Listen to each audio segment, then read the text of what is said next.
Hello दोस्तों, आप सभी को प्रभु यीशु मसीह के नाम से जय मसीह की स्वागत करते हैं एक और धमाकेदार वीडियो में। साथियों, सब्सक्राइब करें मेरा यीशु चैनल को, ताकि हम आपके लिए, आपके घर वालों के लिए, आपके बाल बच्चों की सलामती के लिए सुबह और शाम की प्रार्थना कर सकें, जिससे परमेश्वर आपके जीवन में बहुत सारा आशीष, बहुत सारी बरकत दे सके। धन्यवाद पिता परमेश्वर।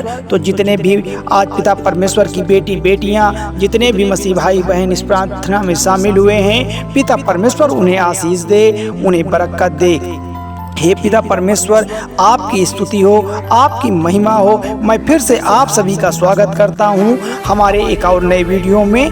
दोस्तों, आज के वीडियो का जो हमारा टॉपिक होने वाला है, वह टॉपिक यह है कि अगर आप कलीसिया जाते हैं, चर्च जाते हैं और एक विश्वासी हैं और आप नौजवान हैं, आप नए उमंग हैं और अभी तक आपकी शादी नहीं हुई है, तो ऐसे व्यक्ति को क्या करना चाहिए। आज की यह वीडियो आप सभी मसीह भाई बहनों के लिए बहुत ही इम्पोर्टेंट होने वाली है, जिसकी शादी नहीं हुई है। इस विषय पर मैं आज आपको कुछ बातें बताने वाला हूँ। आज के इस वीडियो को आपको पूरा देखना पड़ेगा, क्योंकि वीडियो में आज हम खुलकर बात करेंगे जिनकी शादी नहीं हुई है, जो मसीह पर विश्वास करते हैं, जो प्रभु यीशु मसीह को अपना उद्धारकर्ता मानते हैं, जो प्रभु यीशु मसीह पर विश्वास करते हैं, उन लोगों को क्या करना चाहिए। और आज मैं बताऊंगा कि अगर आज की वीडियो को आप मिस कर जाएंगे, आप नहीं देखेंगे, तो मैं आपको बताना चाहता हूं कि आपकी जो शादी का विचार कर रहे हैं, आपके लिए बहुत बड़ा नुकसान होने वाला है। इसलिए आज की यह वीडियो को पूरा देखें, समझें और समझने के बाद वचन के अनुसार अपने जीवन में इन कार्यों को करें जो आज मैं बताने वाला हूं। तो आप देखेंगे कि आपकी शादीशुदा जीवन में अच्छा होगा। आपका व्यवहार, आपका जो पति पत्नी का प्रेम बहुत ही घनिष्ठ हो जाएगा और आपको अच्छी लड़की या आपको अच्छा लड़का भी मिल सकता है जब आप इन कार्यों को करेंगे। तो हालेलुया, धन्यवाद मेरे यीशु। तो चलिए देर न करते हुए तो आज के यह वीडियो को हम शुरू करते हैं। दोस्तों, जैसा कि मैंने कहा है कि वीडियो का जो यह टॉपिक होने वाला है वह है कि जो शादी से रिलेटेड टॉपिक है, जो मसीह भाई बहन जवान हैं, नौजवान हैं और शादी योग्य हैं, जिनकी शादी अभी तक नहीं हुई है, वो लोग बड़े ध्यान से आज इस वीडियो को सुनिए। सबसे पहले चीज़ मैं आपको एक बताने वाला हूँ। बहुत सारे लोग मुझे कमेंट्स करके लिखते हैं कि मुझे मैसेज करते हैं कि ब्रदर हमारी शादी नहीं हुई है, आप प्रार्थना करें कि हमें अच्छा जीवन साथी मिले। इसलिए मैं इस वीडियो को आज बना रहा हूं और आप लोग ध्यान से सुनिए, बिल्कुल भी मिस मत करिएगा। अगर आप माँ बाप हैं, आपके बच्चे नहीं हुए हैं, तो उनकी शादी का विचार कर रहे हैं, तो आप इस वीडियो को जरूर सुनिए, ताकि आपको भी समझ में आए परमेश्वर के वचन के अनुसार क्या सही है, क्या गलत है। हालेलुया, धन्यवाद मेरे यीशु। तो दोस्तों, सबसे पहली चीज आपको यह समझना होगा इस संसार में कि परमेश्वर ने मनुष्य को बनाया, आदम ने बनाया, हवा को बनाया, इन दोनों को परमेश्वर ने बनाया।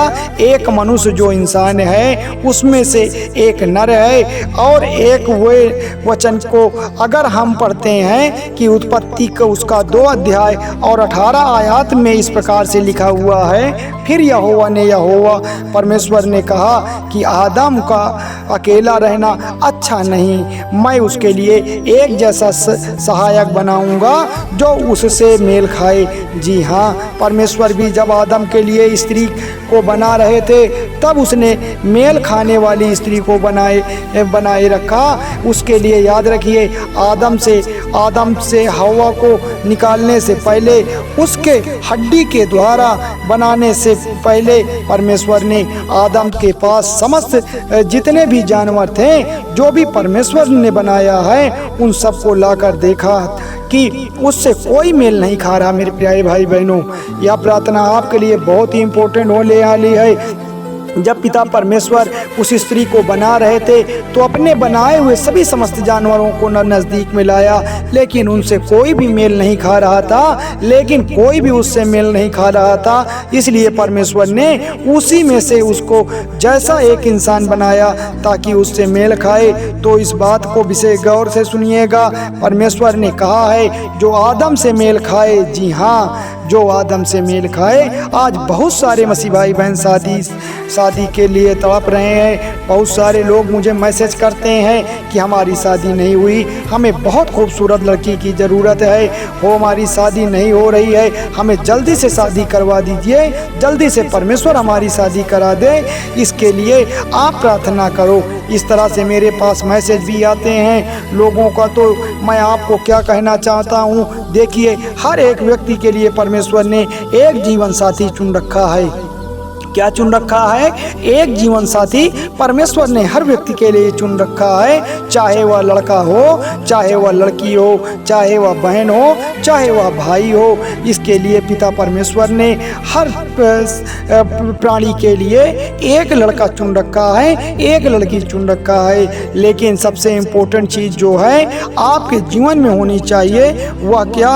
वो जो जीवन साथी आपसे मेल खाता है कि नहीं मेल खाता है, वह बहुत ही इम्पोर्टेंट होने वाली है ना। अगर आदम ने साथ किसी जानवर की शादी कर देते तो परमेश्वर किसी जानवर के संग उसका मेल कर देते, तो सोचो जो कैसा होता। तो इसलिए मेल खाना बहुत ज़रूरी है। आप लोगों को यह जानकर यह आश्चर्य होगा, इसलिए आप बिल्कुल भी अपने मन को विचलित ना करिए, क्योंकि परमेश्वर ने कहा है कि जब तक एक दूसरे का मेल ना खाए, जब तक एक दूसरे में समानता ना पाई जाए, तब तक आप बिल्कुल भी जल्दबाजी ना करें। सबसे पहला काम जो आपको करना है वह यह है, आपको प्रार्थना करना है परमेश्वर से, परमेश्वर के लिए कि जो परमेश्वर मेरे लिए जीवन साथी हो।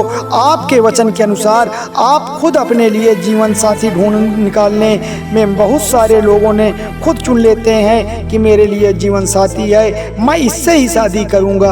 आप लोगों ने अपने पास पड़ोस में, आप लोगों ने अपने टोला मोहल्लों में देखा होगा कि बहुत सारे लोग हैं जो जल्दबाजी में अपने पसंद की लड़की को लोग पसंद कर लेते हैं, उससे शादी कर लेते हैं। लेकिन क्या होता है, उससे आगे की जो रहा है उसमें जो मधुरता होनी चाहिए वह नहीं बन पाती है, उनका जो रहा है वह कठिन हो जाता है।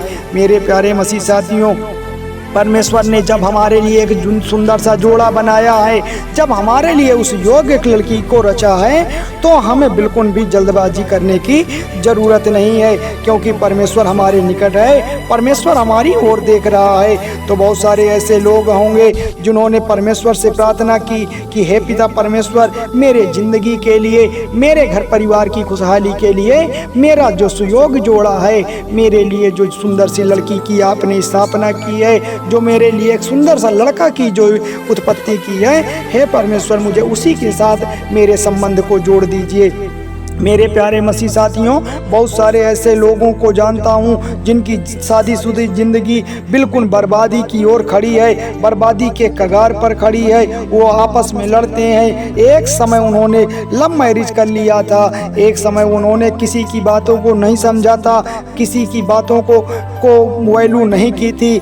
आज वह लोग अपने जीवन को लेकर बहुत हताश हैं, बहुत परेशान हैं आपसी झगड़ों को लेकर। लेकिन आज के समय में आपस में उनकी बिल्कुल भी नहीं बनती है। उसका कारण केवल एक ही है, वो परमेश्वर की इच्छा के अनुसार नहीं जिए, वह परमेश्वर के अनुसार शादी नहीं करे, वह अपनी इच्छा के अनुसार शादी करके बैठ गए हैं। इसलिए ज़रूरी है कि आप जब भी शादी का विचार करो, आपको सबसे पहले परमेश्वर के पास बैठ जाना।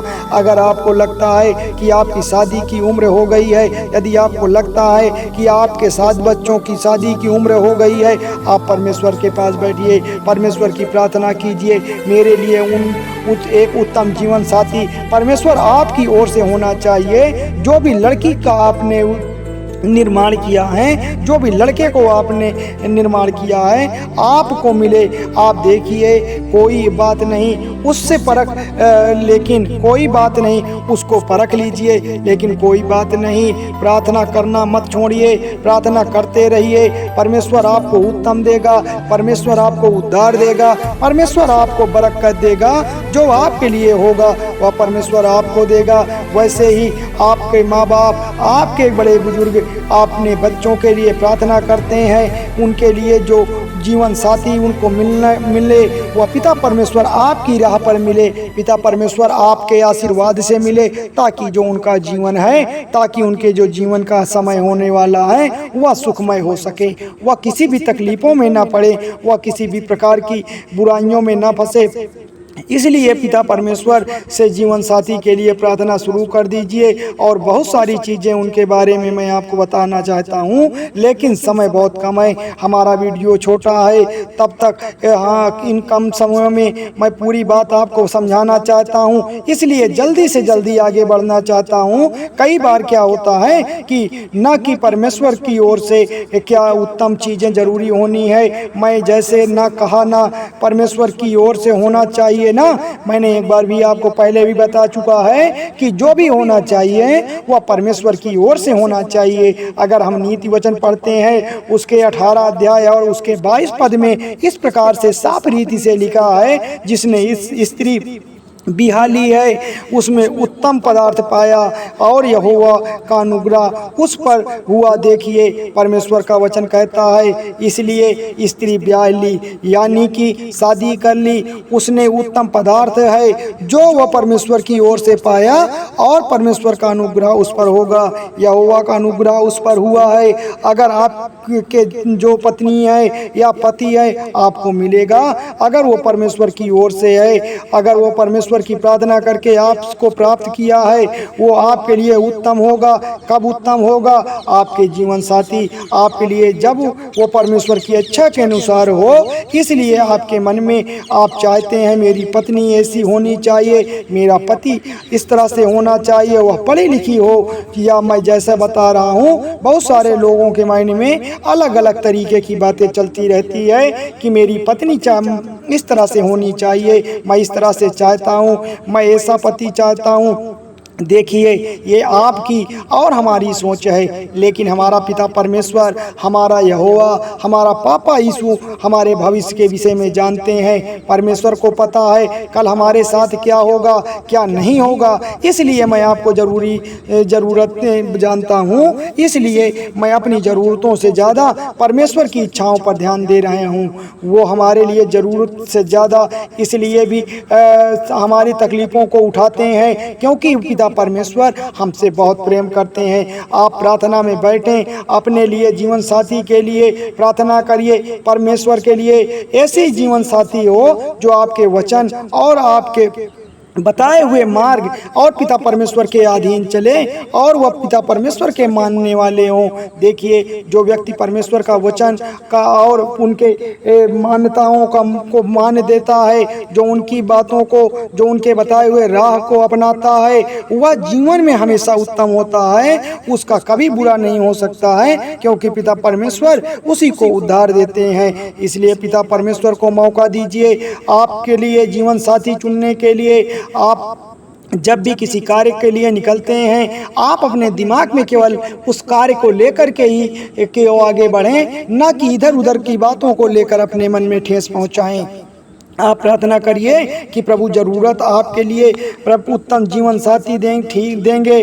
ठीक है, इस बात को याद रखिए, अगर हमारी कुनंथी उसका 7 का 9 पढ़ते हैं तो वहाँ पर देखेंगे कि एक बात लिखी हुई है, मैं वो भी जल्दी आपको बताना चाहता हूँ। वहाँ पर इस प्रकार से लिखा हुआ है, परंतु यदि संयम न रख सके वह विवाह करे, लेकिन विवाह करना कामुकता रखने से भला है। देखिए परमेश्वर का वचन यहाँ पे आपको बताता है, अगर आप नौजवान हैं, किसी प्रकार की जल्दबाजी करते हैं, आप ब्याह कर लेते हैं, तो आपके अंदर उस जो व्यभिचार की भावना है, जो कामुकता की भावना है, वह शैतान बहुत जल्दी से नौजवानों के व्यभिचार में गिरा रहा है। आँखों में जो व्यभिचार की भावनाओं का बेस बना हुआ है, सबसे ज़्यादा व्यभिचार प्रभु यीशु मसीह ने कहा था कि भाई किसी के संग व्यभिचार मत करो, किसी के साथ बुरा मत करो।